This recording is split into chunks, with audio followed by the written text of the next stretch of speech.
1,3 dibromopropane. यदि आपको नाम दिया है तो नाम से हम संरचना कैसे बनाएंगे, जैसे हमने संरचना से नाम लिखने में स्टेप्स अपनाए थे वैसे ही रिवर्स स्टेप यहां पर अपनाएंगे।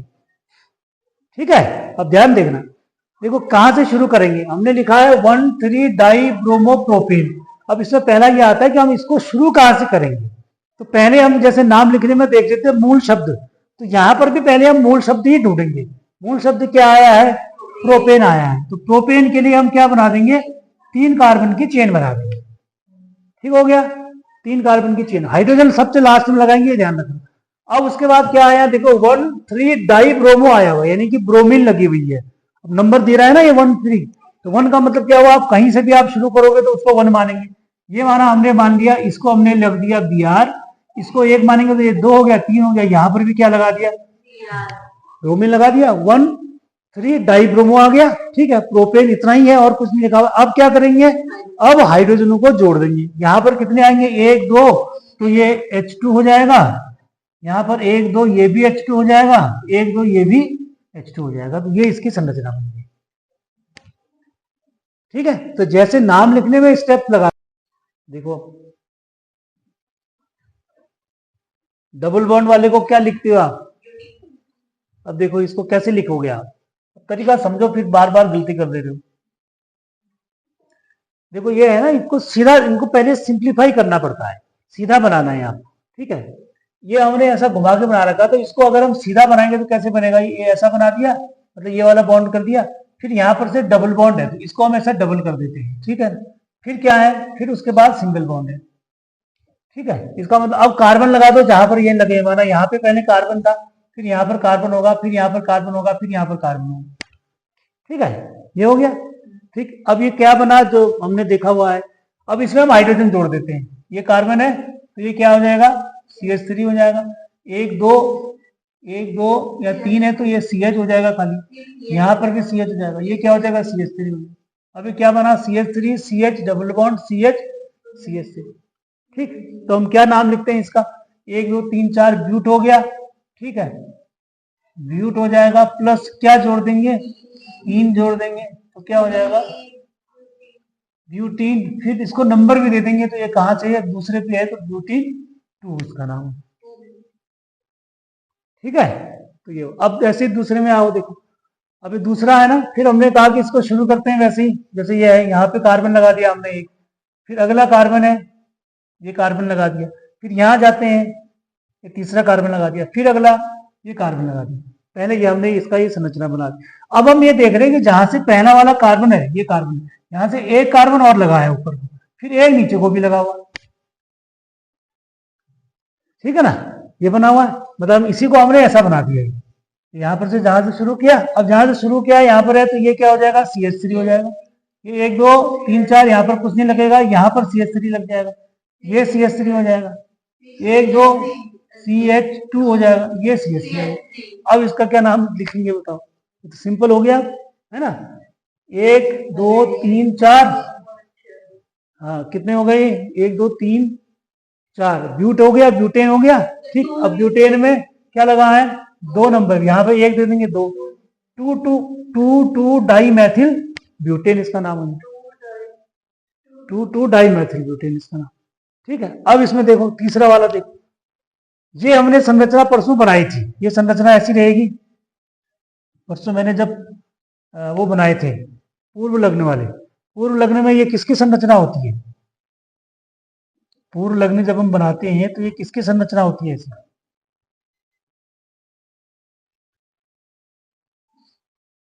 बताओ।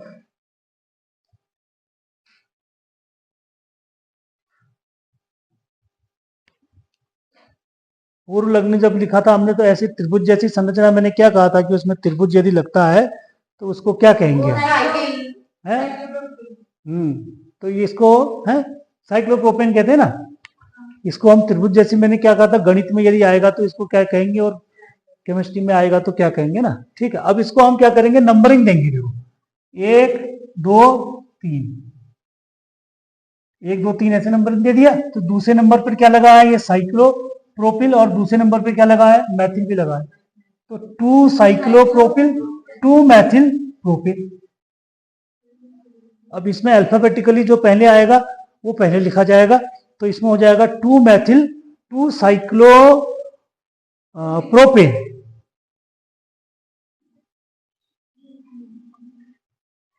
अब ऐसे लास्ट वाले को देखो, अब इसको बना लोगे, लास्ट वाले को बना लोगे ऐसे, कितने कार्बन की चेन बन जाएगी? कितने हैं यहां से? 1 है, 2, 3, 4 कार्बन है। 4 कार्बन है और 2, एक यहां से एक ऊपर गया एक नीचे गया। इसको एक ही तरफ भी बना सकते हो, नीचे ऊपर भी बना सकते हो, है ना। 4 कार्बन की चेन है और 2 ऊपर नीचे गए हुए, ठीक है। तो जो ऊपर गए हैं वो क्या होगा? मैथिल ग्रुप लग जाएगा, तो 2,2 डाइमेथिल ब्यूटेन उसका नाम हो जाएगा, ठीक। तो सवाल को थोड़ा सा सिंप्लीफाई करके बनाओगे तो आपको कैसा भी सवाल बन जाएगा, है ना। अभी तुम गलती क्या कर रहे हो ना, ये जितने कार्बन तुमको दिख रहे हैं तुम एक ही साथ सबको एक ही चेन में जोड़ दे रहे हो, ठीक है। तो एक ही साथ नहीं जोड़ना है, जो जहां पर से जैसे बना हुआ है पहले आपको वही नियम वही लगाना यूपीएससी वाला कि पहले सीधी कार्बन की चेन बनानी है, ठीक है। पहले आपको सीधी कार्बन की चेन बनानी है। सीधी कार्बन के बाद जो इधर के किनारे किनारे हैं ये तो सब क्या है आपकी, सब पार्श्व श्रृंखला दे रखी है। तो पार्श्व श्रृंखला अपनी जगह रहेगी, पार्श्व श्रृंखला को सीधी श्रृंखला में जोड़ेंगे नहीं।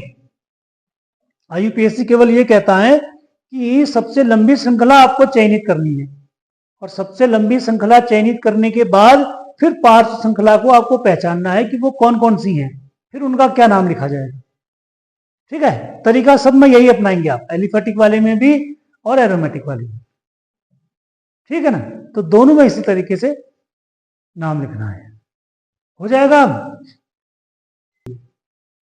किसी भी ऊपर की पढ़ने वाली केमिस्ट्री, इसलिए जो हाई स्कूल वाले यहाँ थोड़े कंफ्यूजन हो जाते हैं ना, उसका कारण यही है। तो इंटरमीडिएट की जो केमिस्ट्री है, इंटरमीडिएट में अगर किसी ने केमिस्ट्री पढ़ ली, समझ ली, मतलब चाहे आप ऑर्गेनिक पढ़ लो, चाहे ये पीरियोडिक टेबल पढ़ लो, कुछ भी पढ़ लो, यहाँ आपने जो समझ लिया, अगर यहाँ आपने अच्छी सी केमिस्ट्री पढ़ ली, आपको बीएससी में किसी टीचर के पढ़ाने की जरूरत नहीं पड़ेगी, समझ रहे। मतलब बेसिक अगर आपने यहाँ केमिस्ट्री के सीख लिए, वहां आप केवल कई जगह में, हमारे यहाँ थोड़ी भाषा हिंदी इंग्लिश का अंतर है ना, कॉलेज में इंग्लिश में आ जाता है, यहाँ हिंदी में हम पढ़ते हैं, तो आपको थोड़ी लैंग्वेज की प्रॉब्लम किसी को हो सकती है। अदरवाइज अगर आपने केमिस्ट्री के कॉन्सेप्ट इंटरमीडिएट में सीख रखे हैं, बीएससी में आप खुद से पढ़ के बहुत अच्छे नंबर ला सकते हैं। वहां थोड़ा सा किसी भी टॉपिक का एलिब्रेशन होता है, थोड़ा सा टॉपिक बढ़ जाता है ना। जैसे ऑर्गेनिक केमिस्ट्री है तो वहां अलग किताब हो जाती है, पूरी सारे चैप्टर्स फिर बढ़ जाते हैं, वो थोड़ा सा अलग हो जाता है, ठीक है ना। और ऐसे इनऑर्गेनिक में, इनऑर्गेनिक की आपकी जितनी थ्योरीज हैं, जैसे ये वेस्पर थ्योरी हमने पढ़ी है ना, वेस्पर थ्योरी है, क्रिस्टल फील्ड थ्योरी है, मॉलिक्यूलर ऑर्बिटल थ्योरी है, ये आप बीएससी में 3rd ईयर तक पढ़ेंगे। तो यहां अगर आपने सीख ली 11th क्लास में, तो वो बीएससी 3rd ईयर तक जो है आपको वो थ्योरी काम आएगी। तो यहाँ का जो कोर्स है ना इंटरमीडिएट का, इसीलिए तो आप देख रहे हैं, आप आईआईटी में, जेई में, मेडिकल एंट्रेंस में, ये क्यों बच्चे इतना कोचिंग में जाकर के इस चीज को सीख रहे हैं, ठीक है ना। इसलिए तो कितने कोचिंग में कितना पैसा खर्च करके इस चीज को सीख रहे हैं, उसका कारण यही है ना। यहां जब अगर आपका बेसिक क्लियर हो गया तो वो आईटी में भी बच्चे इसी से पढ़ के जा रहे हैं। प्राथमिक, द्वितीयक, तृतीयक और चतुर्थक कार्बन परमाणु किसे कहते हैं, है ना। ये जहां पर भी हम ऑर्गेनिक केमिस्ट्री पढ़ेंगे तो वहां पर आपको ये मिलेगा, ठीक। अब इसकी परिभाषा के अनुसार क्या होता है कि कार्बन परमाणु मतलब कार्बनिक ग्रुप कहीं पर लगा होगा, अकेला कार्बन परमाणु है तो वो प्राथमिक होता है, या उसके साथ यदि एक और कार्बन परमाणु जुड़ा है तो उसको भी हम प्राथमिक कार्बन परमाणु कहते हैं, ठीक हो गया। ऐसा कार्बन परमाणु जिस कार्बन परमाणु से 2 अन्य कार्बन परमाणु जुड़े हों उसको द्वितीय कार्बन परमाणु कहते हैं, ठीक है। और ऐसा कार्बन परमाणु जिससे 3 अन्य कार्बन परमाणु जुड़े होते हैं तो उसको हम तृतीय कार्बन परमाणु कहते हैं। और फिर अंत में ऐसा कार्बन परमाणु जिससे 4 कार्बन परमाणु जुड़े हो। अब यहां पर जुड़े होने का मतलब क्या समझ रहे हैं आप, कि जैसे हमने कहा ना कि कार्बन परमाणु है, इसको हम ऐसे समझते जैसे ये कार्बन परमाणु है ना, देखो इसकी चारों संयोजकता है, ठीक है। ये चारों संयोजकता है कौन पूरी करता है, सामान्य रूप से हम इसको हाइड्रोजन से लिखते हैं, तो ये हाइड्रोजन इसकी चारों संयोजकता को पूरी करता है, ठीक। अब प्राथमिक, द्वितीयक, तृतीयक और चतुर्थक में क्या होगा, अगर क्रमशः इस कार्बन परमाणु की एक संयोजकता को कोई दूसरा कार्बन परमाणु पूरी करता है तो फिर हम इस कार्बन परमाणु को कहेंगे प्राथमिक कार्बन परमाणु। ध्यान से समझना है, ठीक हो गया। ये अकेले जब था, मतलब जब ये केवल इसमें हाइड्रोजन लगा था तो ये उस समय भी प्राथमिक था, उस समय भी इसको प्राथमिक ही कहेंगे। और उसके साथ साथ यदि एक हाइड्रोजन को हटा करके यहाँ पर दूसरा कार्बन परमाणु आ जाए, अब कार्बन परमाणु का मतलब है इसके साथ फिर ग्रुप बनेगा ना पूरा। ये कार्बन कितना लंबा भी हो सकता है, छोटा भी हो सकता है, एक ही कार्बन वाला बड़ा भी हो सकता है, कैसा भी हो, लेकिन हमने वो नहीं देखना। हमने ये देखना है कि इस कार्बन परमाणु से जुड़ने वाला यदि दूसरा कार्बन परमाणु है तो हम इस कार्बन परमाणु को कह देंगे प्राथमिक कार्बन परमाणु। ठीक हो गया, ये पहले वाले की पहचान होगी। और बाकी देख रहे हैं आप, बाकी में क्या लगा होगा, हाइड्रोजन लगा होगा। ठीक है, द्वितीयक की पहचान क्या हो जाएगी कि यदि इस कार्बन परमाणु से जो दूसरी संयोजकता है उस संयोजकता को भी दूसरा यदि कार्बन परमाणु ही पूरी करता है तो ऐसे कार्बन परमाणु को फिर हम कह देंगे द्वितीय कार्बन परमाणु। ठीक है, यही ना आपको ध्यान रखना है। आपको जहां पर भी ये पहचानने के लिए आएगा कि इसको पहचानो आप, ये कौन सा कार्बन परमाणु है, तो आपने उस कार्बन परमाणु से जुड़े वाले बॉन्ड्स को देखना है। ठीक है, अब इसी प्रकार से यदि इस कार्बन परमाणु की तीसरी संयोजकता को भी अगर कोई कार्बन परमाणु पूरी करता है तो ये क्या हो जाएगा, ये तृतीय कार्बन परमाणु हो जाएगा। इसको टर्सरी कहते हैं और इस तरीके से लिखते हैं 3 डिग्री के द्वारा। ठीक है, अब फिर लास्ट यही बचा कि अगर इस कार्बन परमाणु की जो चौथी संयोजकता है इसको भी हाइड्रोजन के बजाय अगर कोई कार्बन परमाणु ही इसको पूरी करता है तो फिर ये वाला कार्बन परमाणु हमारा 4 डिग्री या इसको हम क्वाटरनरी या इसको चतुष्फलकी कार्बन परमाणु कहते हैं। ठीक है, तो 4 प्रकार के कार्बन परमाणु हो गए, प्राथमिक, द्वितीयक, तृतीयक और चतुर्थक या चतुष्क भी कहते हैं।